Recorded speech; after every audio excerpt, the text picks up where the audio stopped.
rekam dulu gitu pertanyaannya, terus di play waktu live sambil kamu jawabin gitu ya. Aduh. Aduh, baik-baik, sehat-sehat, Kin. Alhamdulillah, Kak, gimana? Kemarin aku nggak Alhamdulillah. onin video sih waktu halal bihalal. Waktu halal bihalal ya, iya. Harusnya aku Yang penting, onin video. Yang penting minal aidin lah, Kak.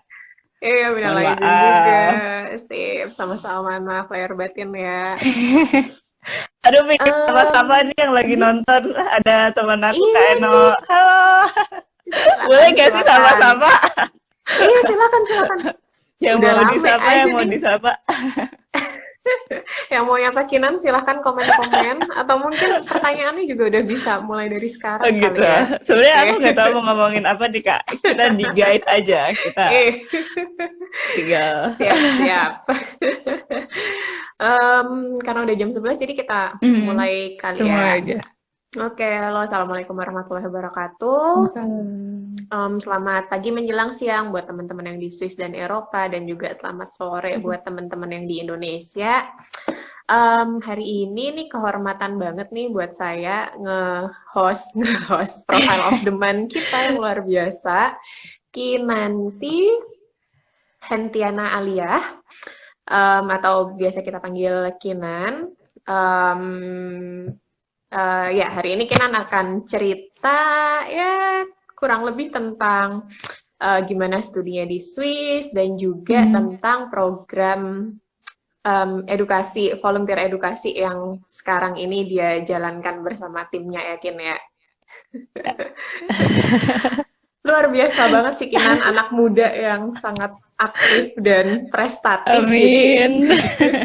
silahkan teman-teman yang mau ngulik-ngulik tentang Kinan bisa sekarang ditulis komennya, mau nyapa Kinan juga silahkan. Nanti waktu kita selesai bincang-bincang sama Kinan, ntar kita akan coba jawab pertanyaan dari teman-teman satu persatu.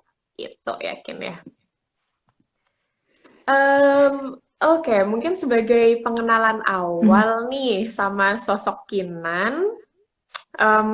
Sekarang ini Kinan di Swiss ngapain? Terus mungkin bisa diceritain latar belakang edukasinya gimana dari S1 sampai sekarang ini gitu.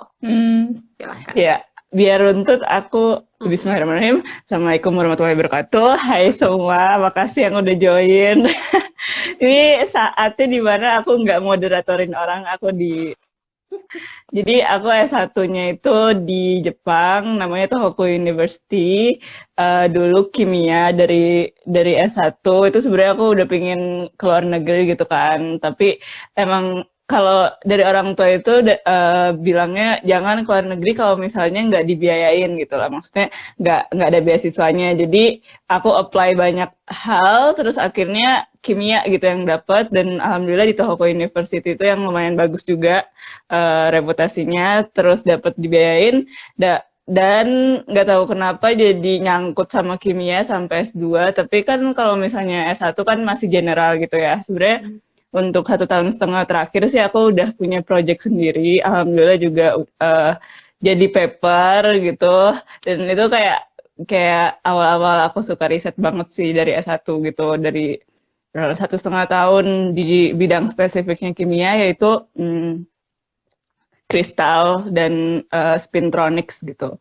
Nah terus kalau misalnya yang buat S2, alhamdulillah lagi dapat pembiayaan gratis untuk S2 ini, dapatnya Erasmus Mundus Joint Master Degree, dan sama bidangnya juga kimia, tapi ada engineering gitu, ada material science-nya juga.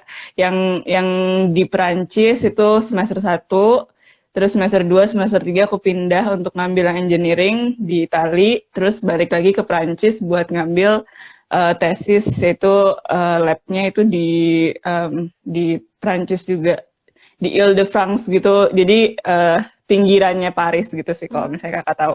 Nah, terus S3-nya alhamdulillah lagi ini aku dari awal udah menekankan alhamdulillah dapat apa ya, edukasi gratis gitu, lancar dari S1, dan ini bakal jadi motivasi aku juga buat kenapa aku bikin Ajar Belajar gitu sih Kak. Jadi S3 ini juga di Swiss alhamdulillah dapat gaji gitu mungkin dari profile of the month yang dulu-dulu juga udah pada tahu S3 di sini digaji gitu ya. Jadi bukan beasiswa. Ada juga sih yang beasiswa misalnya dari LPDP, tapi aku alhamdulillah dapat yang tipenya salary.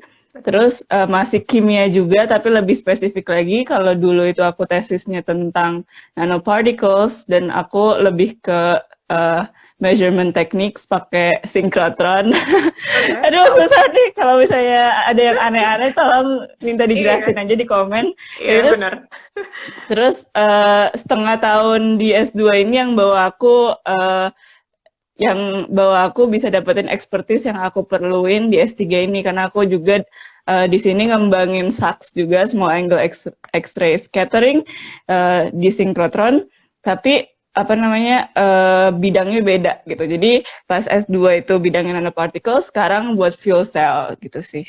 Jadi tetap kimia aja sampai sekarang. Oke.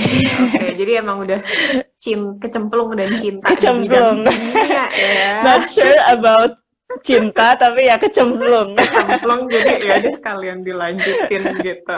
Emang udah suka kimia dari SMA atau gimana sih? Atau karena tadi waktu S1 terus keterimanya di ini kimia? Iya, jadi S1 tuh aku kayak apply banyak hal gitu ya Kak. Maksudnya sebenarnya aku lebih suka fisika sih. Cuma dulu emang nilai kimia aku paling tinggi di antara sains yang lainnya. Entah kebetulan atau gimana. Nah terus jadinya ya udah kayak mungkin gara-gara nilai aku bagus, univ yang aku apply tuh aku banyak banget kan apply-nya, kayak aerospace engineering gitu, karena aku dulu astronomi sampai OSP, Olimpiade Sains Provinsi. Jadi sedikit suka astronomi juga kan. Terus kayak ya udahlah aerospace aja gitu kan. Anak labil S1 dulu kan. Terus kayak ya udah apply itu juga, apply information technology, I think something like that. Aku aja udah lupa jurusannya apa.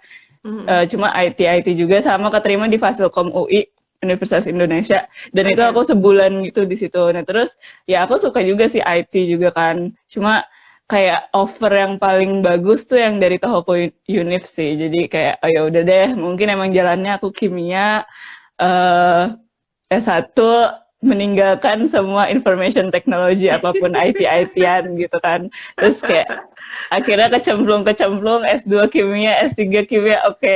Mungkin itu jalannya gitu sih.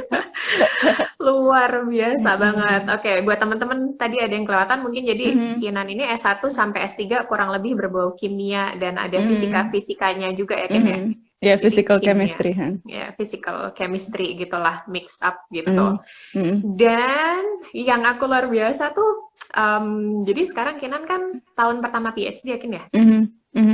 Di umur berapa Kin? 23 tahun ya? Kalau sekarang 22, alhamdulillah. Masih 22? Oh my God, masih 22. Gila. Gimana nih Kak?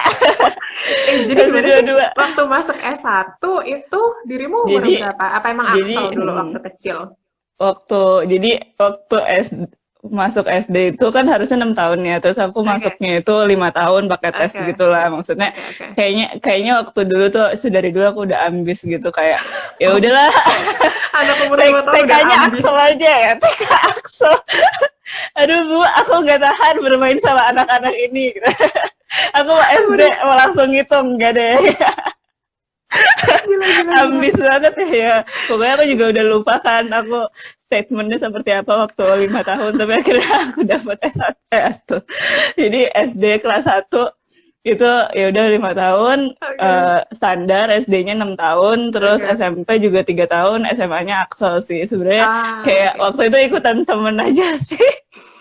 Jadi kayak ya udah ada Axel nih bukaan, oh keren ya udahlah ikutan aja, bodo amat deh keterima atau enggak gitu. Ya kan tes gitu, terus bagus nih gitu kan. Kalau misalnya aku kan SMA-nya SMA 8 Jakarta ya, itu load-nya mungkin di sini ada yang SMA 8 juga, itu load-nya itu besar di organisasi. Sementara aku kayak aduh nggak suka nih sama kakak kelas gitu. Jahat banget ya. Aduh males nih ospek. Aduh aku pikir, SPP berat. Tapi kalau nggak salah pernah gratis juga sih. Terus kayak ya udahlah 2 tahun aja gitu. Jadi Axel deh waktu SMA gitu. Jadi pas lulus apa namanya lulus SMA tuh 16 tahun. Oke. Baru masuk 16 tuh langsung ke Jepang. Terus S1-nya 4 tahun biasa. Terus S2-nya 2 tahun biasa juga. Langsung sih. Alhamdulillah juga setiap aku daftar gitu selalu sebelum lulus. Jadi misalnya aku S1 itu belum lulus udah daftar gitu. Jadi langsung dapet gitu sih. Oke, jadi langsung lanjut terus sampai sekarang S3. Aduh, luar biasa banget ya. Alhamdulillah. Salut, luar biasa banget. Oke.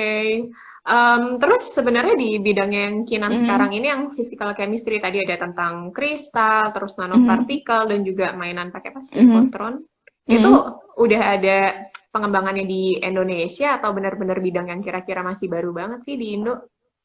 Kalau waktu S1 Metal Organic Frameworks itu agak mahal karena kita pakai nitrogen kan. Ini agak susah sih, maksudnya pokoknya intinya aku synthesize something agak mahal karena pakai sesuatu yang environment-nya harus nitrogen. Sementara itu butuh glove box gitu lah. Imagine, maksudnya bayangin ada satu kotak gitu isinya nitrogen yang harus dimasukin terus dikeluarin dan harus jadi pressure di situ harus stable dan terkondisikan gitu kan. Nah itu aku mungkin nggak terlalu tahu sih kalau di Indonesia banyak yang punya atau enggak, tapi yang aku tahu itu agak expensive gitu. Oke. Tapi maksudnya dibanding sinkrotron yang nggak ada sama sekali di Indonesia, itu masih oke lah karena masih di lab kan. Nah terus S2 kan aku UV vis juga kan, ultraviolet dan visible spectroscopy juga ada, terus synthesize nanoparticles sama kalau nanoparticle kayak biasa aja sih. Maksudnya di Indonesia aku lihat udah banyak, terus biasanya mereka itu researchnya mungkin ke arah sustainable gitu, jadi bukan fancy plasmonics. Kalau aku kan plasmonics gitu biar cepet elektroniknya. Kalau di Indonesia tuh lebih kayak antibakteri gitu sih Kak. Karena kan Indonesia emang maunya ke situ kan, yang kayak exploit nature gitu sih. Nah tapi toolnya sendiri kayak UV vis yang tadi aku bilang sebenarnya itu lab, jadi pasti ada di lab-lab UI atau ITB mungkin itu pasti ada UV. Tapi kalau kayak sinkrotron itu kan biasanya beam time-nya itu harus propose dulu kan. Jadi mungkin ke Thailand gitu atau kayak Thailand yang paling dekat sih Jepang. Katanya sih maksudnya kalau misalnya sinkrotron yang in depth gitu ada di profile of the month-nya Kak Teguh gitu kan. Jadi bisa dilihat di situ.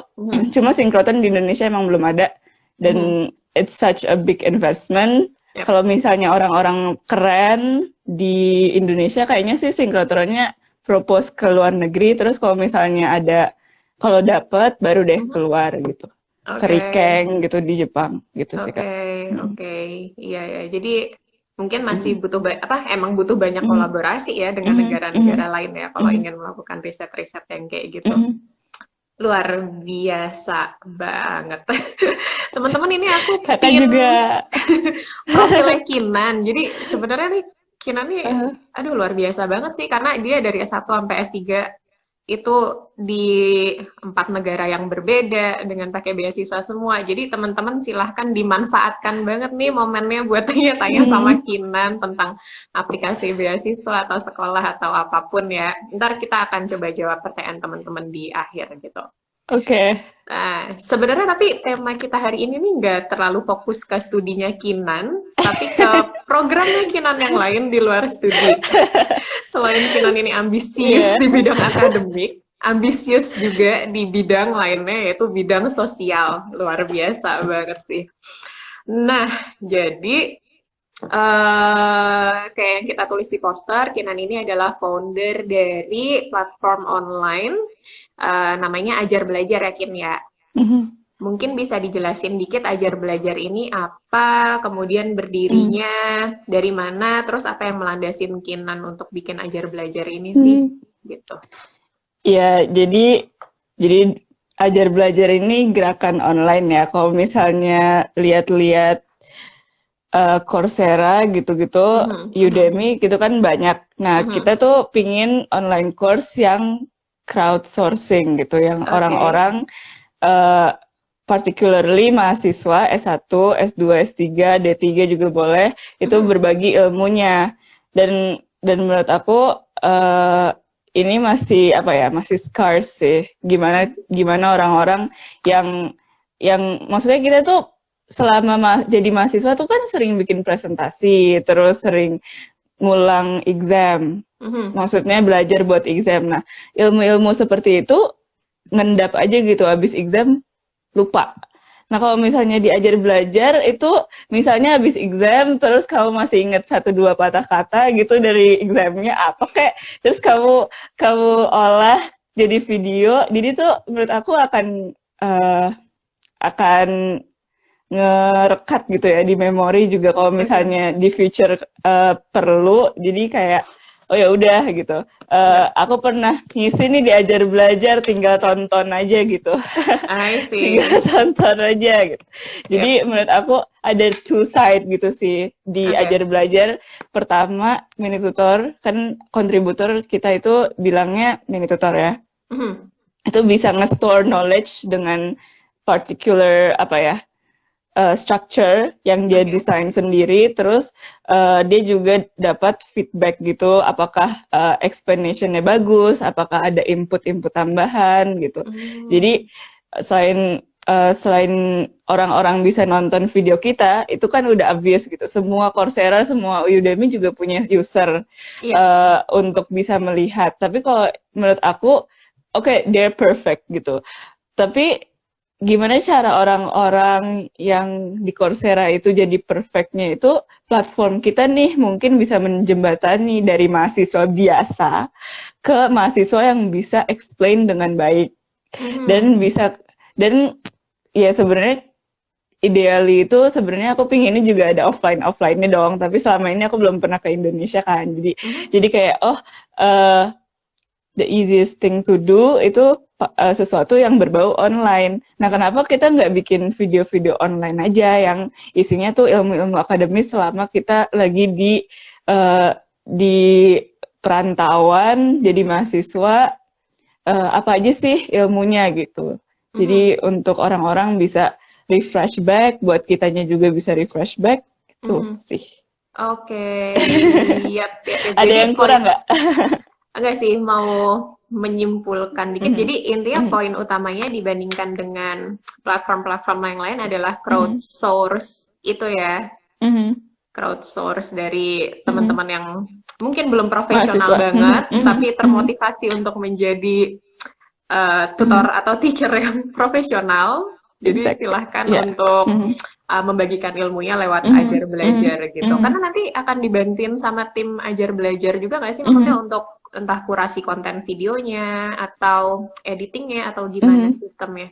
Sebenarnya kita udah ada SOP ya, semua orang juga bisa lihat gitu SOP. Terus kalau misalnya kita rekrut kontributor juga kita kayak, oh ini kakak kan punya ilmu ini nih, kenapa nggak bagiin ini aja? Misalnya kayak Onika bidangnya apa? Aku bidangnya life science, biomedical science.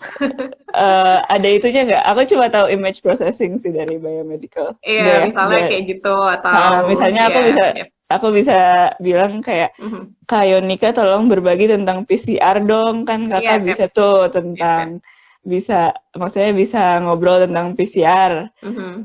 Jadi gitu sih. Tapi terus juga di SOP udah kayak kamu bikin outline-nya ya, terus habis itu kayak di struktur seperti ini. Kalau misalnya bagiin tentang riset, misalnya ada metodologi, terus ada kesimpulan gitu-gitu. Strukturnya sih kita bagikan ke orang-orang lain juga gitu, maksudnya seperti itu. Dan kalau editing sebenarnya kita lebih ke suara. Kalau misalnya suara jelek banget, kita bisa do something about it, kayak background noise gitu-gitu. Nah, terus kalau misalnya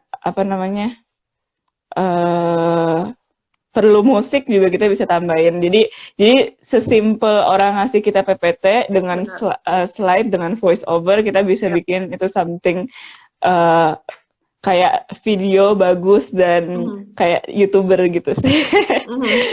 Idenya seperti itu. Keren banget, dan itu free 100% ya. Jadi teman-teman yang ya. Keren banget sih. Jadi teman-teman segera buka ajarbelajar.com dan daftarlah untuk menjadi mini tutor, atau mungkin sekarang masih ingin menikmati konten-kontennya aja sih, makan banget ya. Keren banget sih. Oke, itu berarti ini proyek Ajar Belajar ini udah Kinan bikin dari zaman waktu di Jepang atau waktu zaman di Erasmus? Jadi dulu itu idenya 2015. Aku tuh obses banget sama yang namanya Khan Academy. Semua orang juga tahu kan Khan Academy. Nah, tapi until SMA itu masih ada, S1 udah nggak ada gitu. Jadi maksudnya konten-konten S1-nya mana gitu. Terus kayak dan akhirnya breaching kan, maksudnya kayak di satu di Coursera, satu di Udemy, dan kebanyakan yang ngisi itu orang-orang keren yang udah jadi profesor dan lain-lain. Nah, kenapa nggak orang-orang yang kayak mahasiswa aja ajarin ke aku gitu, maksudnya ya gitulah ya intinya. Kenapa kita sama mahasiswa nggak saling ngajarin gitu. Nah, terus jadi 2015 itu aku udah kayak bikin aja share notes gitu. Notes aku kan dulu bisa di-share kan. Dulu tuh zamannya kayak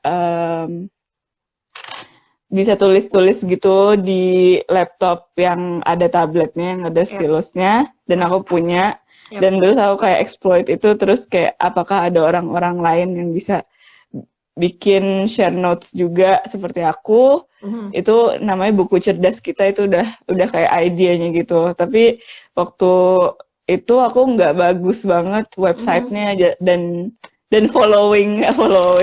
Jadi kayak belum ada orang yang benar-benar percaya sama aku untuk ngerealistiskan idenya. Jadi baru 2000 berapa ya? 2018 itu kan baru kan, maksudnya 2 tahun yang lalu ini tercetus. Dan ada juga founder yang satu lagi di Jerman sekarang, cuma lagi sibuk tesis. Itu juga kayak appreciate dan ya udah, jadi kayaknya kita moving dari nulis-nulis di laptop ke nulis-nulis di PPT plus ada suaranya, jadi orang-orang kayak tahu dan in a way interact sama kita gitu, kayak benar-benar apa namanya, kayak ada mini video gitu ya sih, ya gitu. Intinya seperti itu. Oke. Keren banget. Jadi sebenarnya udah berevolusi cukup lama hingga jadi Ajar Belajar yang sekarang ini kan, udah jadi punya anaknya Kinan nih gitu. Anaknya Kinan. Si Ajar Belajar ini anaknya Kinan. Apalagi kemarin waktu zaman-zaman lockdown working from home gini, berarti trafficnya makin naik gak, Kin? Karena jadi gini Kak, jadi sebenarnya itu kayak Ajar Belajar itu agak vakum pas aku lagi transisi. Jadi kayak aku tesis itu 2019 Februari sampai Juli. Nah, terus founder yang lain tesis juga segituan. Terus aku ke Swiss ini kan, dan 1 tahun roughly 9 bulan apa ya, pokoknya itu benar-benar aku nggak bisa kepegang. Terus kayak kosong melompong gitu. Itu juga salah aku juga sih. Cuma karena work from home inilah actually kita bisa reform, kita bisa sama sih, aku maksudnya kredit juga buat tim-tim aku yang baru. Jadi ada revolusi tim juga waktu Januari 2020. Jadi terus dapat desainer website yang keren, terus orang-orang yang yang lebih komit, jadi bisa lebih jalan pas momentumnya ada, yaitu pas work from home ini. Itu hoki sih, maksudnya jadi kayak ayo kita kerjakan ya, daripada nggak jadi gitu kan. Sebenarnya kayak maksudnya karena ini emang banyak orang yang kayak ya udah online aja semuanya gitu kan. Jadi terus banyak gerakan-gerakan yang similar gitu menurut aku. Cuma ya jadi ya gimana ya, ajar belajar juga volunteer sih jatuhnya. Jadi mau orang seperti apapun ya udah gitu kan, kita juga gratis. Kalau nggak ada yang mau ngasih kontribusi ya namanya juga beramal gitu kan, kita harus ikhlas gitu sih. Itu satu-satunya hal yang yang agak sulit. Kayak kalau misalnya dikasih duit orang bikin konten, jelas dong manfaatnya. Tapi kalau misalnya volunteer buat berbagi ilmu, manfaatnya kan nggak kayak duit gitu. Maksudnya ya volunteer gitu. Jadi itu susah, tapi ya menurut aku worth it sih kalau misalnya banyak orang baik yang bisa ikutan tuh. Benar. Dan kedepannya juga ajar belajar akan tetap mengedepankan visi misinya yang inklusif dan free untuk siapa aja ini ya.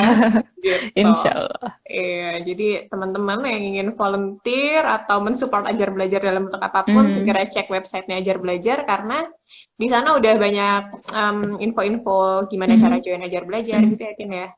Iya, udah banyak banget. Dari info yang convert dari PPT ke video juga udah ada. Terus tinggal apa ya, niat baiknya. Soalnya kayak menurut aku video-video kan 10 menit gitu, sementara video-video maksudnya PPT yang dilakukan mahasiswa itu selama dia di univ gitu, maksudnya itu kayak banyak gitu. Jadi bisa aja dong di-share. Menurut aku load-nya kecil banget sih, cuma ya tergantung ke niat baikan orang-orang. Siap. Gitu. Oke. Bentar, coba aku lihat lagi apa lagi yang mau aku tanyain ya. Oke, sekarang terus udah ada konten apa aja ya yang diajar belajar? Maksudnya bidangnya macem-macem kan, nggak hanya kimia fisika aja kan? Bisa diceritain dikit nggak? Udah ada sekalian iklanin dikit, udah ada apa aja yang diajar belajar? Aku lupa. Kayak aku harus ngeliat, tapi misalnya mikroekonomi, jadi awal-awal itu ya kayak arsitektur tuh Kak Mirza, mikroekonomi, makroekonomi itu Kak Sofia, terus arsitektur interior. Dan ini gak cuma dari satu univ gitu loh, Kak Mirza misalnya di Jepang, Kak Sofia di UI, Magister UI, terus Kak Reza Davidson itu di Turki, terus itu awal-awal banget. Terus Kak Rahmi juga perpustakaan, ilmu perpustakaan itu, ya maksudnya sangat spesifik. Emang kita nargetinnya itu ilmu-ilmu yang spesifik sih. Jadi kayak mikrobiologi juga, mikrobiologi yang bakteri Wolbachia tuh, maksudnya apa gitu, maksudnya Wolbachia siapa yang tahu gitu. Nah itu ada di kontennya Ajar Belajar gitu sih. Cool banget sih, iya. Jadi kayak misalnya tadi ilmu perpustakaan, terus tentang bakteri spesifik, bahkan desain interior gitu, itu kayak bukan sesuatu yang umum ada di YouTube, mungkin ada di YouTube, tapi kayak maksudnya ya hal-hal biasanya bahasa Inggris juga sih. Iya, biasanya bahasa Inggris, bener. Ini bahasa Indonesia kan ya, Ajar Belajar ya. Iya. Wow, jadi untuk materi-materi yang spesifik dan teman-teman ingin belajarnya dalam bahasa Indonesia dulu, itu oke banget sih, Ajar Belajar. Sip. Keren, Kin. Oke. Mungkin nih pertanyaan terakhir sebelum masuk ke tanya jawab sama teman-teman ya. Ada sepatah dua patah kata nggak mengenai Ajar Belajar? Harapannya Kinan ke depannya gimana? Harapannya Kinan, kita tuh jadi community yang kuat gitu. Maksudnya orang tuh jadi kayak proud gitu. Kayak, oh aku nih mini tutor Ajar Belajar. Aku belajar buat deliver konten dari nol sampai bagus banget, lancar banget, bisa deliver satu knowledge gitu. Dan setiap orang lihat, oh Ajar Belajar gitu. Iya nih orang-orang nih yang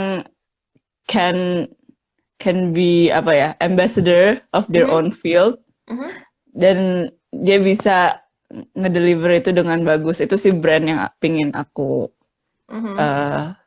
apa namanya, yang pingin aku ajukan ya, ya capai gitu sih. Sip. Jadi ini Ajar Belajar jadi suatu brand yang bisa dikenal orang dan bikin orang bangga menjadi bagian dari Ajar Belajar. Ya, sulit kayaknya, tapi ya kita berusaha. Kita harus iya kan. Ini kayak yang PPI Swiss gitu dulu kan. Kan kita kan PPI Swiss juga Kak. Maksudnya divisi pendidikan. Kita kan bangga gitu. Jadi PPI Swiss terus ngangon profile of the month tiap bulan gitu kan, bangga gitu. Ngobrol sama orang-orang keren gitu ya. Iya. Terus ya kalau Ajar Belajar, apaan sih ini tutor Ajar Belajar, apaan sih? Nah, kalau di depannya kayak tutor ruang guru sama dengan unit tutor Ajar Belajar, atau tutor kan akademi sama dengan unit tutor Ajar Belajar, itu kayak wow. Gitu. Kayak alhamdulillah. Good luck.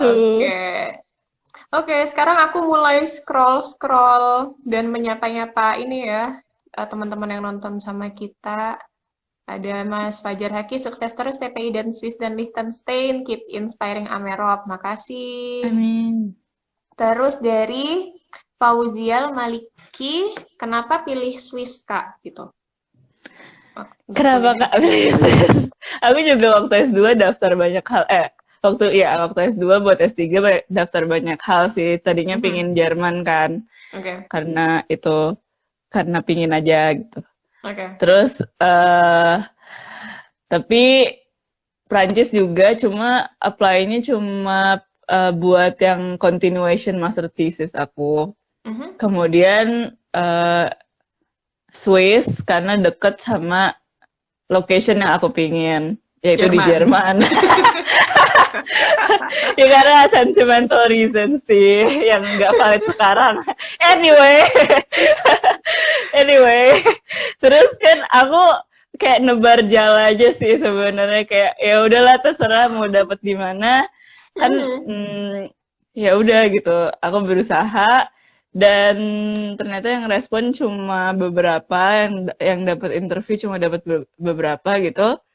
Nah, terus akhirnya down to master thesis continuation yang di Prancis sama di Swiss gitu. Master thesis, maksudnya project master thesis jadi PhD aku itu supervisor aku udah nyaman, terus nggak perlu adaptasi banyak. Cuma aku ngeliat kok Swiss lebih prospek gitu ya. Lebih apa namanya, ETH gitu kan, namanya aja udah kayak wow gitu. Jadi kayak ya udahlah gitu kan. Jadi alhamdulillah banget sih dapet yang ya, karena aku juga udah pingin dari dulu tuh pingin di univ yang bagus gitu kan, yang prestigious. Jadi dulu juga cerita dikit, waktu S1 aku apply langsung ke S3. Terus dapat di Oxford. Wow. Jadi jadi terus aku nggak mau nunggu kan. Nggak mau nunggu karena maksudnya pingin S1 langsung ke S3 atau S2 gitu. Jadi nggak mau ke Indonesia dulu, terus kerja, terus dan untuk Oxford ini nggak dapat beasiswa. Jadi kayak maksudnya kok gitu sih intinya. Dan sementara yang Erasmus ini kayak aku diapresiasi dan dibiayain, ya selalu aku kayak ya udah, yang apresiasi kamu lebih aja daripada aku ke Indonesia misalnya nunggu LPDP atau nunggu Stevening atau apapun, terus sesuatu yang nggak pasti. Sementara Erasmus sudah ngapresiasi aku. Itu juga satu-satunya kayak saran aku buat siapapun yang daftar ke semuanya, dan pilihlah yang paling mengapresiasi gitu sih menurut aku. Luar biasa. Dan waktu daftar S3 nebar jala yang kena ETH Zurich tuh kayak nggak main-main banget sih. Kayak the best university in Swiss gitu kan, yang nangkep. Menurut aku kayak ngerasa waktu yang aku profile of the month sama Kak Nugi kan, beliau juga nebar jala terus akhirnya dapat ETH kan, so kayak ini banget sumpah, pokoknya kalau rezeki itu mau daftar terus saya nolak cupu-cupu gitu kan, kayak apa gitu, univ mana gitu yang namanya susah, terus kayak dapatnya pasti kalau rezeki tuh yang paling bagus, yang paling terbaik gitu dapat dari Allah gitu sih. Cool banget sih. Oke, Gitu. tapi bentar. Jadi Kinan ini kan kedaftar jadi mahasiswa di ETH, tapi risetnya sebenarnya di suatu Paul research Scherrer institute Institute. ya, bukan di kampus ETH, atau itu kampus ETH juga sebenarnya? Jadi itu research institute gitu. Paul Scherrer Institute itu research institute terbesar di Swiss, dan untuk riset itu reputasinya bagus. Tapi kalau untuk univ emang bagus ETH. Jadi kalau misalnya orang-orang sinkrotron gitu misalnya bilang, oh saya dari PSI gitu, dia ngerti, oh PSI gitu. Tapi kalau misalnya univ kayak mahasiswa gitu, biasanya ETH Zurich yang menang nama gitu. Benar. Jadi kalau misalnya orang bingung gitu, kamu kuliah di mana Kin gitu, aku biasanya bilang ya ETH sih. Maksudnya kuliah, ambil kelas, terus jadi kalau misalnya PhD di suatu research institute yang nggak ada awarding power, jadi nggak bisa ngasih diploma, degree gitu PhD, itu salah satu supervisor harus affiliated sama suatu univ. Nah, alhamdulillah supervisor aku yang PhD father-nya itu adalah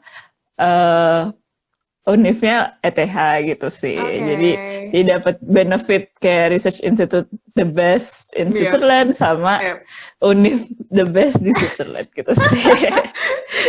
Jadi kalau misalnya mau memperkenalkan diri kedua sisi, baik dari sisi akademik sama kuliahan, atau misalnya di conference sisi researcher tuh kayak afiliasinya semua orang kayak pada tahu gitu. Iya. Jadi ini bukan dari aku sebenarnya nggak tahu gitu cara nge-marketing PSI seperti apa. Cuma aku kayak ngobrol aja sama office mate aku gitu. Masa kalau misalnya aku bilang ETH semua orang tahu, tapi PSI enggak gitu. Oh, mungkin kamu ngomongnya sama mahasiswa kali. Kalau PSI mah di industri gitu-gitu semua orang tahu gitu. Jadi kalau misalnya ngomong ke industri, kamu bilangnya PSI aja gitu. Oh gitu ya. I see. Jadi ada dua power yang bisa Kinan gunakan ya. Ya, begitulah. Cool. Terus berarti PSI sama ETH Zurich tuh kayak berapa jam perjalanan gitu, harus bolak-balik tiap kali kuliah atau gimana? Iya, alhamdulillah banget juga aku ngetek semua kredit hampir semua kredit di semester ini. Jadi aku karena corona, jadi aku kan banyak yang di rumah aja gitu kan. Aku jujur PSI ETH tuh 1 jam. Dari rumah ke PSI setengah jam, dari ETH ke rumah itu setengah jam. Jadi, dan aku punya 4 kelas di 4 hari masuk ETH di 1 minggu. Ya, 1 minggu 5 hari maksudnya. Jadi 4 hari itu aku harus bolak-balik ke ETH gitu. ETH PSI gitu. Dan karena corona ini, it saves time, it saves my energy.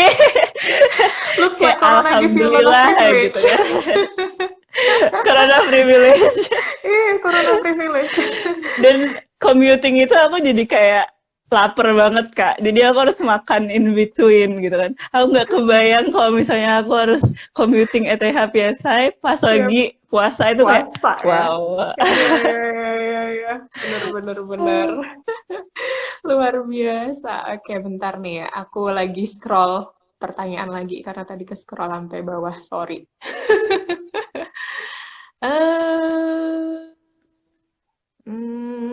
Oh, ada yang nanya, apakah Kinan udah publish di Nature Journal? Kalau nggak salah, dan kalau misalnya ada link papernya gitu. Jangan banget ini. Itu kayaknya kayak apa ya? Sih yakin ya. Insya Allah, amin. Ya, itu juga doa aku. Iya. Tapi ya jawabannya belum. Belum, tapi kan barusan publish jurnal di paper physical. Beberapa bulan lalu ya. Jadi itu master thesis aku yang udah selesai tahun lalu, Agustus aku selesai. Yap. Nah, terus kita struggling mau masukin ke nature material tapi nggak pernah dapat gitu, kayak udah rejection. Ya udah akhirnya mentok sampai ke physical chemistry letter apa. Terus aku lupa dong namanya jurnalnya apa, tapi itu bagus kok. Maksudnya impact factor-nya kalau nggak salah 7-an Nah, gitu. tuh. 7-an. 7-an ya. Jadi alhamdulillah luar biasa. Dan aku ngerjain itu 6 bulan sih. Jadi hoki banget. Gila, 6 bulan dan kamu jadi first author kan? Kayak berarti ngerjain majority of the result dong. Exactly. Dalam waktu 6 bulan. Itu waktu di Paris atau di Prancis? Waktu di Prancis atau di Paris, sorry. Di Prancis, ya benar. Di Prancis. Iya, jadi aku juga amazed gitu loh orang Prancis. Terus aku jadi curhat. Orang Prancis, alhamdulillah ya, maksudnya aku jujur nggak nulis paper itu, maksudnya nggak involved in writing. Tapi I do the work gitu. Jadi mereka kalau di Jepang tuh yang do the writing dapat first author, sementara yang did the writing for me buat first paper aku di chemistry letters, ya aku lupa namanya, itu supervisor aku waktu di Jepang gitu. Jadi aku dapetnya second author walaupun aku mati-matian 1,5 tahun di situ gitu. Nah, terus pas aku masuk gitu kan ke master thesis aku cuma 6 bulan, 3 bulan pertama sebenarnya kayak 3 bulan tuh aku langsung dapet result yang hoki, yang langsung bisa publishable gitu. I see. Jadi udah kayak oh ya udah kamu boleh kok first author, karena kan itu juga nanopartikel kamu kan, kamu yang synthesize, kamu yang characterize, kamu yang bawa ke synchrotron, kamu yang ngangon itu bayi gitu. Jadi akhirnya dapet first author gitu sih. That's cool, really cool. Wow, dalam waktu 6 bulan dapat first author di impact factor 7-an. Jadi nature papernya insya Allah mungkin bisa nggak cuma sebiji ya. Amin. Nature atau science papernya. Aduh, aku takut. Doa yang baik-baik aja. Mohon doain ya teman-teman ya, doakan Kina. Nanti akan kita share di IG PPI Swiss nature papernya Kina. Amin. Kakak duluan deh. Amin. Kakak juga scientific report bukan sih? I did my research itu ngerjainnya kayak satu setengah tahun sih di Jepang, dan yang nulis juga bukan aku, Kin, profesorku. Bener kan Jepang itu agak pelit kok. Iya, tapi masih untung aku bisa jadi first author, jadi profesorku untungnya mau jadi last author aja sih. Iya, tapi iya, link papernya bisa dilihat di research gate aku. Tuh, nama aku kayaknya keluar. Sip. Buat dua-duanya. Oke, jadi teman-teman bisa kepo research kit-nya Kinan ya buat tahu lebih langsung. Kinan itu risetnya ngapain sih? Synchrotron berbagai kristal ini tuh sebenarnya ngapain? Walaupun kayaknya tetap bahasanya spesifik juga ya. Iya, spesifik banget. Iya, keren. Oke, terus pertanyaan berikutnya ini ada gimana ada pressure nggak sih kuliah di Swiss, riset di Swiss selama ini setahun belakangan ini, apa yang Kinan rasain gitu iklimnya? Pressure. Aku kan di sini baru 7 bulan ya. Oke. Pressure sebenarnya menurut aku mereka slow gitu sih Kak. Jadi kayak yang aku kan orangnya emang pingin kayak result gitu kan, kayak pokoknya aku kerjain semuanya sampai aku ada result gitu. Sementara mereka bilang you need to plan, you need to have a realistic time management gitu. Jadi kalau misalnya ya udah simulation 3 bulan gitu, terus abis itu beam time, terus data processing gitu-gitu, you have to be realistic gitu. Sementara aku orang yang agak ambis gitu, jadi kayak within the first, kayak supervisor aku bilang kayak you cannot design an experiment gitu yang you will finish your PhD in your first year. It's like no. It's not realistic. You have time, gitu-gitu. Selalu aku dikasih kayak gitu. Cuma ya, jadi aku kayak agak curiga juga sih, apakah mereka pingin aku santai atau Jadi akunya di keep low priority buat orang-orang yang udah mau lulus, ngerti gak sih? Jangan Biar yang banget lainnya ya. nggak jealous gitu ya, karena kok Kinan tahun pertama tau-tau udah dapet banyak perhatian gitu sih. Ini aku mau lulus nggak Iya, diperhatiin sama profesor ya.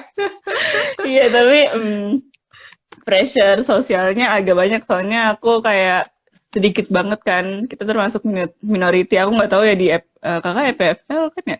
Aku di Geneva Geneva. ya, Geneva. Ya, kalau misalnya di sini di ETH itu di biasanya itu jarang banget yang pakai jilbab dan jarang banget yang cewek maksudnya. Di grup aku satu-satunya cewek yang full time gitu. Jadi semua technician, semua PhD student yang ada 9 atau berapa aku lupa, itu semuanya cowok.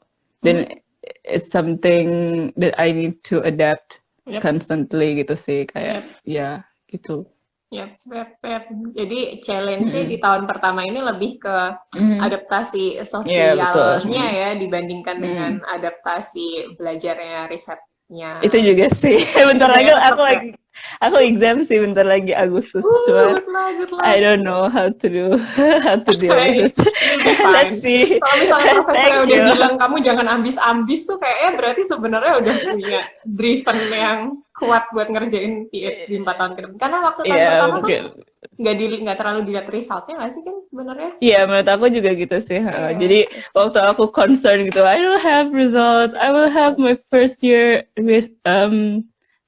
seminar. Kalau di PSA itu selalu ada kayak first year seminar gitu. Apa aja yang kamu lakuin dan audiensnya itu kayak lab sendiri, which is 50 orang sendiri. Dan terus itu obligatory gitu. Nah itu terus aku honestly say that I don't have results right now. Terus is it going to be not fine when it's the time? Waktu aku harus kayak present my research gitu. Terus maksudnya dibilang ya nggak apa-apa, don't worry too much gitu. Ya jadi intinya emang first year nggak terlalu expected to have something to publish. That would be insane, but okay, let's do this. Benar. Kayaknya lebih dilihat kewarasannya kita buat melanjutkan 3 tahun ke depan masih bisa waras. Oh yeah, really? Kira-kira. Yeah, perseverance gitu ya. Yeah. Iya sih, PhD itu long term soalnya Kak. Yeah, we can talk about this like a long time philosophically, but yeah, I think so. Ya, maksudnya untuk 2 PhD kayaknya orang-orang harus punya mental yang tangguh. Karena kita sendirian dalam bidang kita, terus kita harus defend.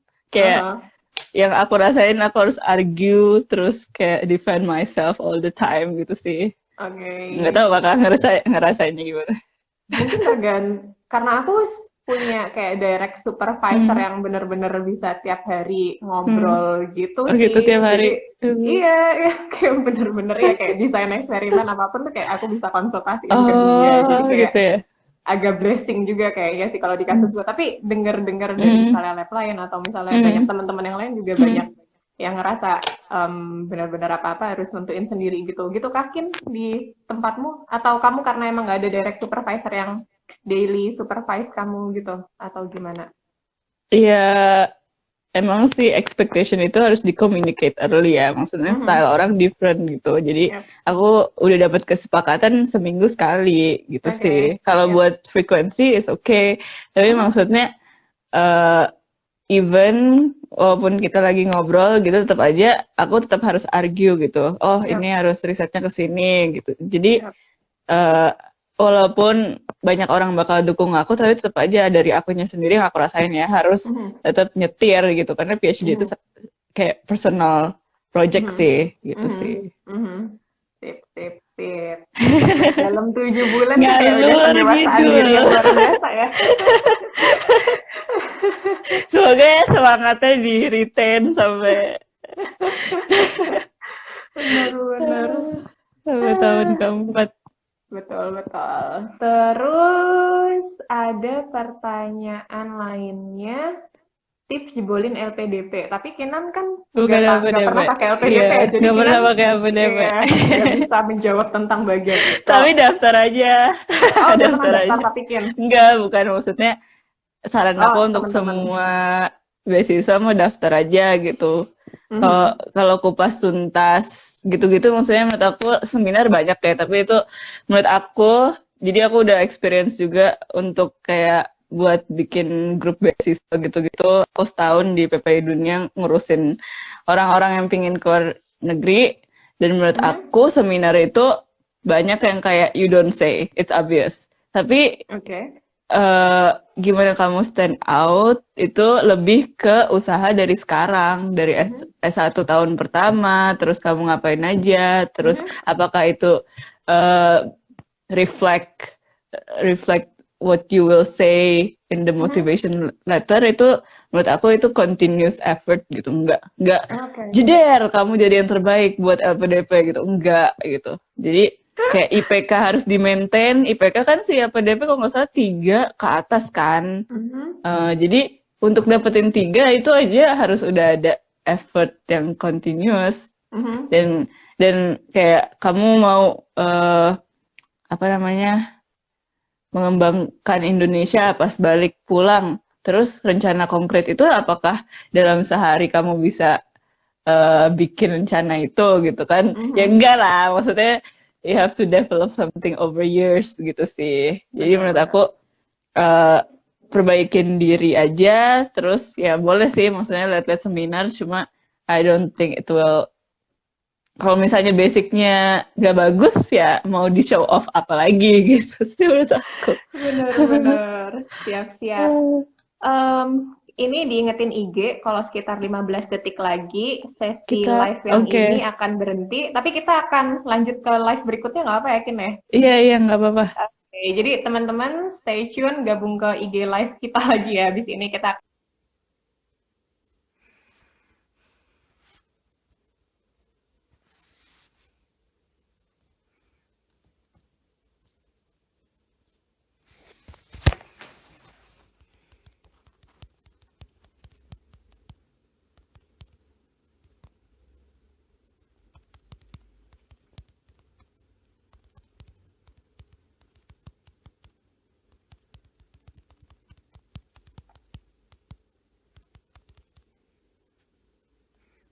Halo teman-teman, selamat pagi.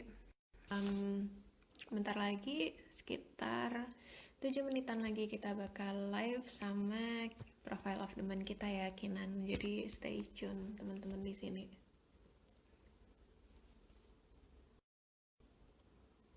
Sekarang kita lagi siap-siap, kita lagi nungguin Kinan buat bisa join sama kita.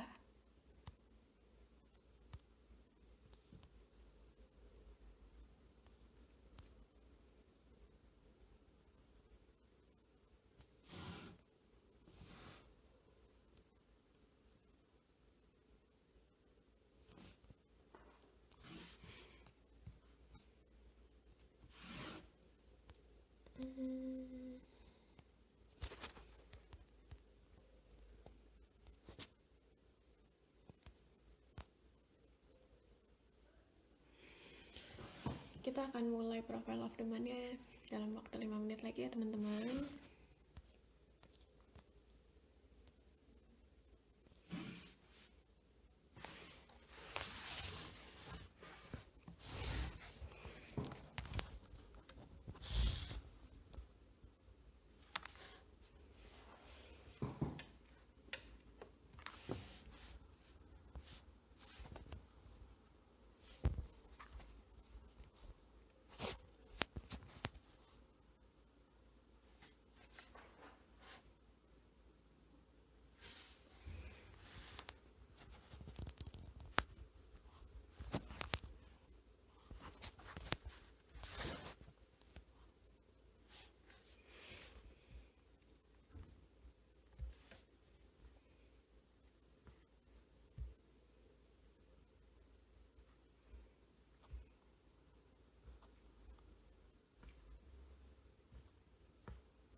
Halo teman-teman, masih nungguin Kinan buat bisa join sama kita dan semoga kita bisa mulai dalam waktu sekitar 2-5 menit lagi ya. Jadi stay tune terus.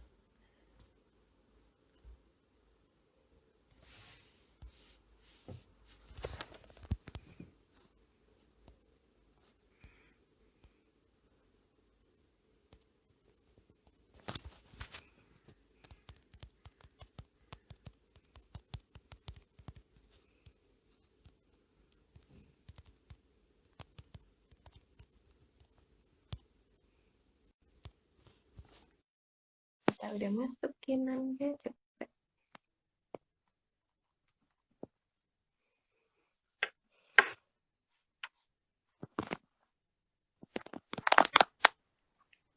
Halo, assalamualaikum. This is not good.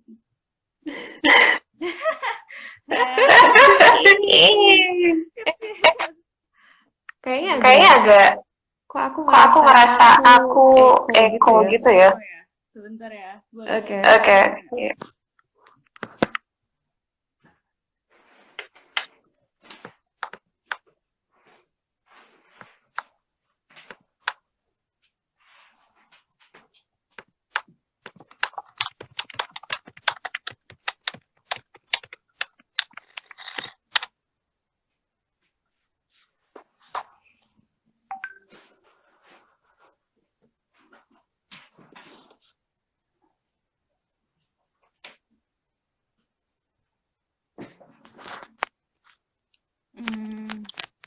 Halo. Halo. Masih echo juga. Apa aku yang aneh nih? Udah nggak sih? Udah oke, Kak. Udah oke. Siap. Baik, Asik. apa kabar? Asik. Alhamdulillah. Biasanya moderatorin sekarang diwawancara gimana rasanya?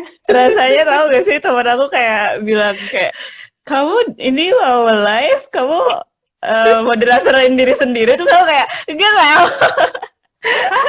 Ya enggak lah.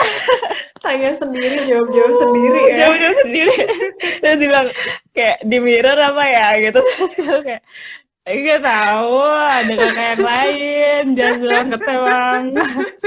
Atau misalnya direkam dulu gitu pertanyaannya, terus di play waktu live sambil kamu jawabin gitu ya. Aduh. Baik-baik, sehat-sehat, Kin. Alhamdulillah, Kak, gimana? Kemarin aku nggak onin video sih waktu halal bihalal. Oh, halal bihalal ya, iya. Harusnya aku Yang onin video. Yang penting minal aidin lah, Kak. Iya, minal Mohon aidin maaf. juga. Sip, sama-sama maaf lahir batin ya. Aduh, mikir sama-sama nih yang lagi nonton. Ada teman aku, Kak Eno. Halo. Boleh gak sih sama-sama? Iya, silakan. Yang Udah mau rame disapa, aja yang mau nih. disapa. Yang mau nyapa Kinan silahkan komen-komen. Atau mungkin pertanyaannya juga udah bisa mulai dari sekarang Oh, gitu. kali ya. Sebenarnya aku nggak tahu mau ngomongin apa nih, Kak. Kita di guide aja. Kita tinggal. Siap. Karena udah jam 11 jadi kita mulai kali ya. Aja. Oke, halo, assalamualaikum warahmatullahi wabarakatuh. Selamat pagi menjelang siang buat teman-teman yang di Swiss dan Eropa, dan juga selamat sore buat teman-teman yang di Indonesia. Hari ini nih kehormatan banget nih buat saya nge-host Profile of the Month kita yang luar biasa, Kinanti Hentiana Aliyah, atau biasa kita panggil Kinan. Ya, hari ini Kinan akan cerita ya kurang lebih tentang gimana studinya di Swiss dan juga tentang program edukasi, volunteer edukasi yang sekarang ini dia jalankan bersama timnya ya, Kin ya. Luar biasa banget sih Kinan, anak muda yang sangat aktif dan prestatif. Amin. Jadi, silahkan teman-teman yang mau ngulik-ngulik tentang Kinan bisa sekarang ditulis komennya, mau nyapa Kinan juga silahkan. Nanti waktu kita selesai bincang-bincang sama Kinan, ntar kita akan coba jawab pertanyaan dari teman-teman satu persatu gitu ya, Kin ya. Oke, mungkin sebagai pengenalan awal nih sama sosok Kinan. Sekarang ini Kinan di Swiss ngapain? Terus mungkin bisa diceritain latar belakang edukasinya gimana dari S1 sampai sekarang ini gitu. Silakan. Ya, biar runtut aku Bismillahirrahmanirrahim. Assalamualaikum warahmatullahi wabarakatuh. Hai semua, makasih yang udah join. Ini saatnya dimana aku nggak moderatorin orang, jadi aku S1-nya itu di Jepang, namanya tuh Hoku University.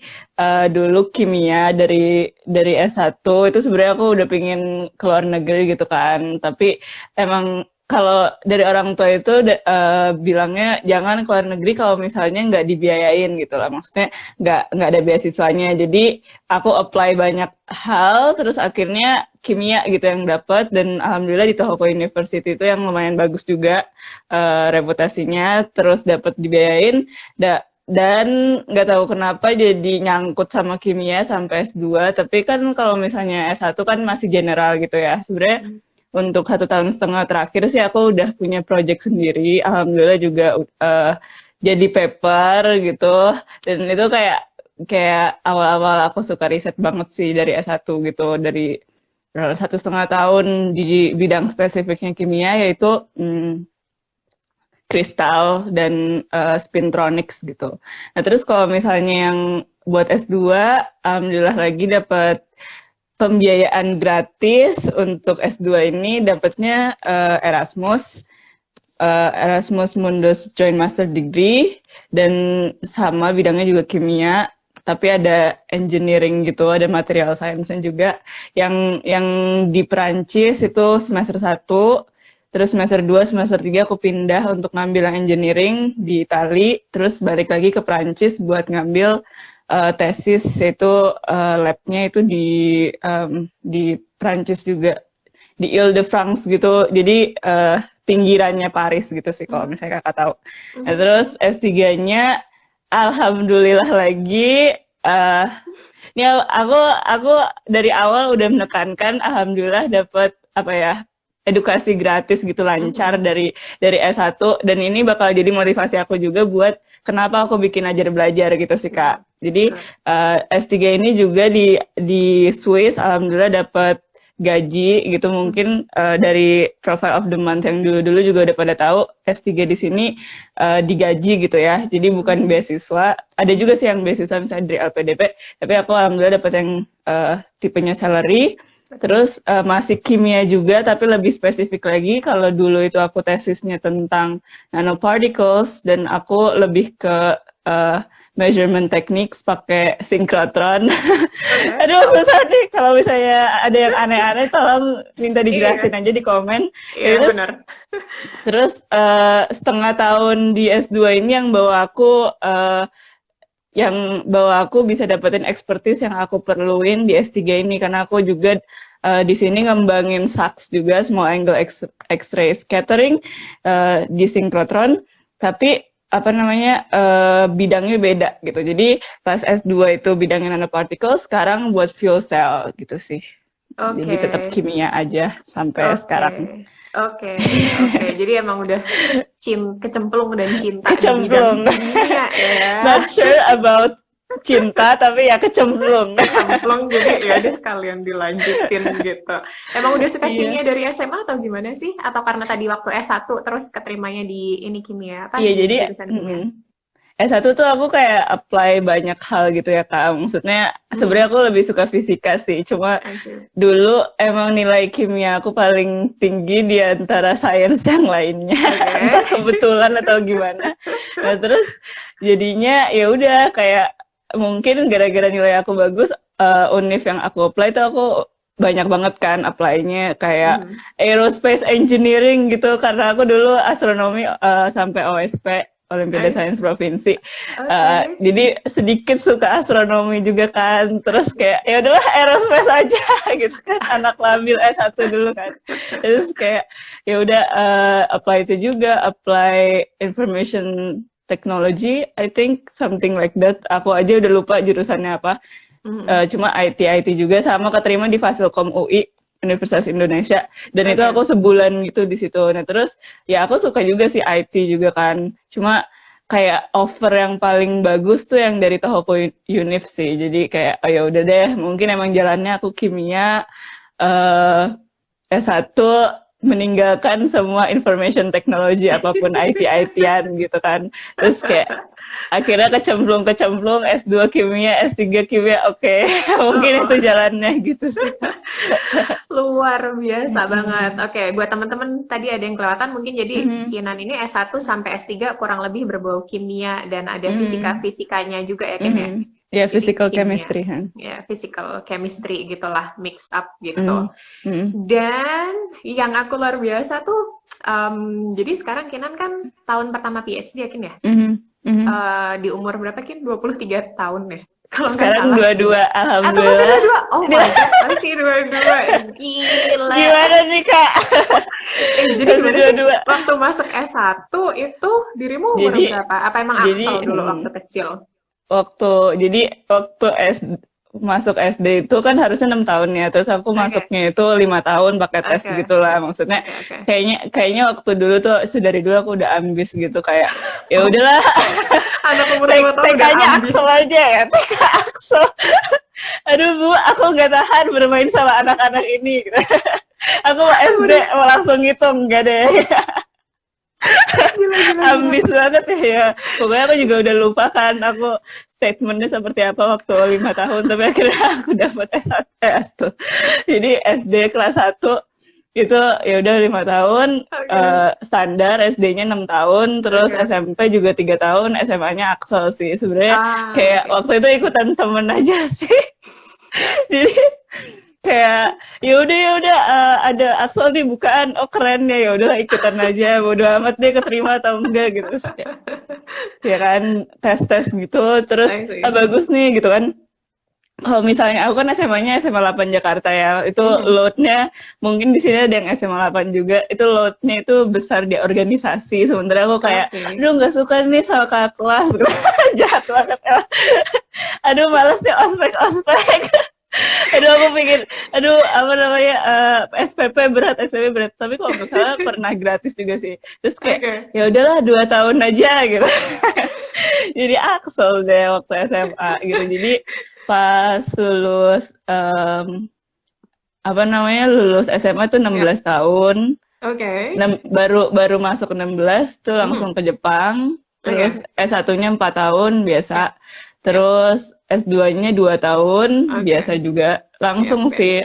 Alhamdulillah juga setiap aku daftar gitu selalu sebelum lulus. Jadi misalnya aku S1 itu belum lulus udah daftar gitu, jadi langsung dapet gitu sih. Oke, jadi langsung lanjut terus sampai sekarang S3. Aduh, luar biasa banget ya. Alhamdulillah. Salut, luar biasa banget. Oke. Terus sebenarnya di bidang yang Kinan sekarang ini yang physical chemistry tadi ada tentang kristal, terus nanopartikel dan juga mainan pakai sinkotron.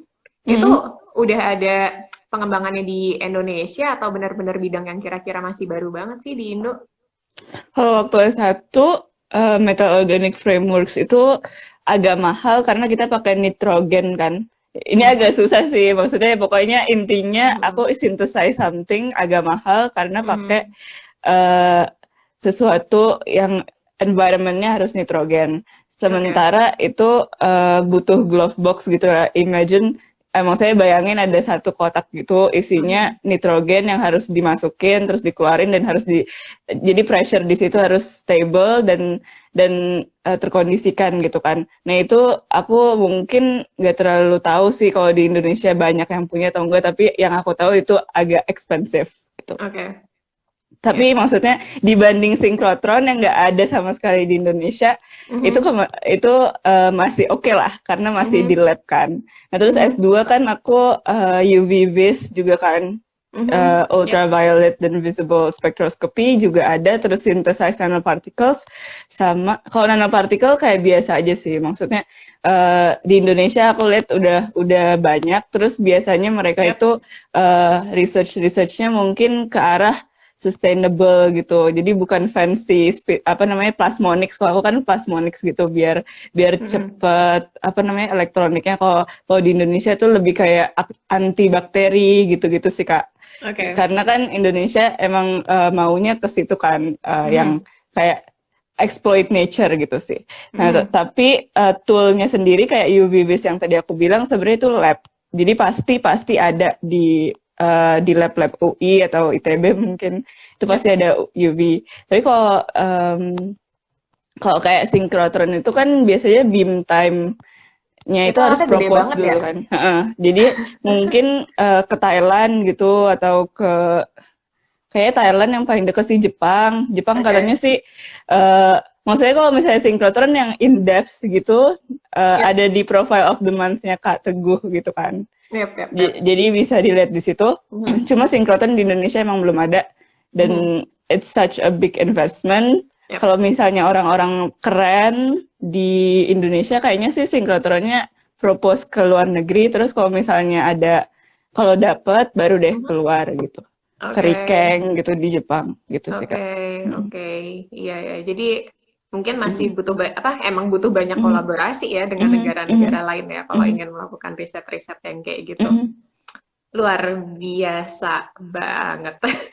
Teman-teman, ini aku Kakak juga profilnya Kinan. Jadi sebenarnya nih Kinan nih aduh luar biasa banget sih karena dia dari S1 sampai S3 itu di 4 negara yang berbeda dengan pakai beasiswa semua. Jadi teman-teman silahkan dimanfaatkan banget nih momennya buat tanya-tanya sama Kinan tentang aplikasi beasiswa atau sekolah atau apapun ya. Ntar kita akan coba jawab pertanyaan teman-teman di akhir gitu. Oke. Nah, sebenarnya tapi tema kita hari ini nih nggak terlalu fokus ke studinya Kinan, tapi ke programnya Kinan yang lain di luar studi. Selain Kinan ini ambisius di bidang akademik, ambisius juga di bidang lainnya yaitu bidang sosial. Luar biasa banget sih. Nah, jadi kayak yang kita tulis di poster, Kinan ini adalah founder dari platform online namanya Ajar Belajar ya Kin ya. Mungkin bisa dijelasin dikit Ajar Belajar ini apa, kemudian berdirinya dari mana, terus apa yang melandasin Kinan untuk bikin Ajar Belajar ini sih, gitu. Ya, jadi Ajar Belajar ini gerakan online ya. Kalau misalnya lihat-lihat Coursera gitu-gitu, Udemy gitu kan banyak. Nah, kita tuh pingin online course yang crowdsourcing gitu, yang orang-orang particularly mahasiswa S1, S2, S3, D3 juga boleh, itu berbagi ilmunya. Dan menurut aku ini masih masih scarce sih. Gimana orang-orang yang maksudnya kita tuh selama jadi mahasiswa tuh kan sering bikin presentasi, terus sering ngulang exam. Maksudnya belajar buat exam. Nah, ilmu-ilmu seperti itu ngendap aja gitu, habis exam lupa. Nah, kalau misalnya diajar belajar itu misalnya habis exam terus kamu masih inget 1-2 patah kata gitu dari examnya apa kayak, terus kamu olah jadi video. Jadi tuh menurut aku akan ngerekat gitu ya di memori juga kalau misalnya di future perlu. Jadi kayak oh ya udah gitu. Aku pernah ngisi nih diajar belajar, tinggal tonton aja gitu. Tinggal tonton aja gitu. Jadi menurut aku ada two side gitu sih di ajar belajar. Pertama mini tutor, kan kontributor kita itu bilangnya mini tutor ya. Itu bisa nge-store knowledge dengan particular structure yang dia desain sendiri, terus dia juga dapat feedback gitu, apakah explanation-nya bagus, apakah ada input-input tambahan gitu. Jadi selain orang-orang bisa nonton video kita, itu kan udah obvious gitu. Semua Coursera, semua Udemy juga punya user untuk bisa melihat. Tapi kalau menurut aku, they're perfect gitu. Tapi gimana cara orang-orang yang di Coursera itu jadi perfectnya itu, platform kita nih mungkin bisa menjembatani dari mahasiswa biasa ke mahasiswa yang bisa explain dengan baik. Dan ya sebenarnya ideally itu sebenarnya aku pinginnya juga ada offline-nya dong, tapi selama ini aku belum pernah ke Indonesia kan. Jadi kayak the easiest thing to do itu sesuatu yang berbau online. Nah, kenapa kita nggak bikin video-video online aja yang isinya tuh ilmu-ilmu akademis selama kita lagi di perantauan jadi mahasiswa, apa aja sih ilmunya gitu. Jadi untuk orang-orang bisa refresh back, buat kitanya juga bisa refresh back, itu sih. Oke, yap. Ada yang kurang nggak? Enggak sih, mau menyimpulkan dikit. Jadi intinya poin utamanya dibandingkan dengan platform-platform yang lain adalah crowdsource itu ya. Crowdsource dari teman-teman yang mungkin belum profesional banget, tapi termotivasi untuk menjadi tutor atau teacher yang profesional.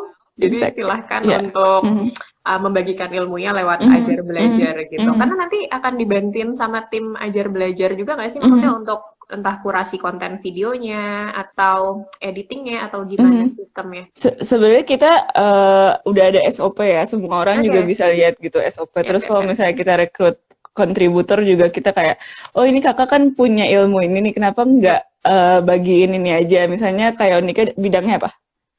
Aku bidangnya life science, biomedical science. Ada itunya nggak? Aku cuma tahu image processing sih dari biomedical. Iya, misalnya kayak gitu atau misalnya aku bisa bilang kayak Kak Yonika tolong berbagi tentang PCR dong, kan kakak bisa tuh tentang maksudnya bisa ngobrol tentang PCR. Jadi gitu sih. Tapi terus juga di SOP udah kayak kamu bikin outline-nya ya, terus habis itu kayak di struktur seperti ini. Kalau misalnya bagiin tentang riset, misalnya ada metodologi, terus ada kesimpulan gitu-gitu. Strukturnya sih kita bagikan ke orang-orang lain juga gitu, maksudnya seperti itu. Dan kalau editing sebenarnya kita lebih ke suara. Kalau misalnya suara jelek banget, kita bisa do something about it, kayak background noise gitu-gitu. Nah terus kalau misalnya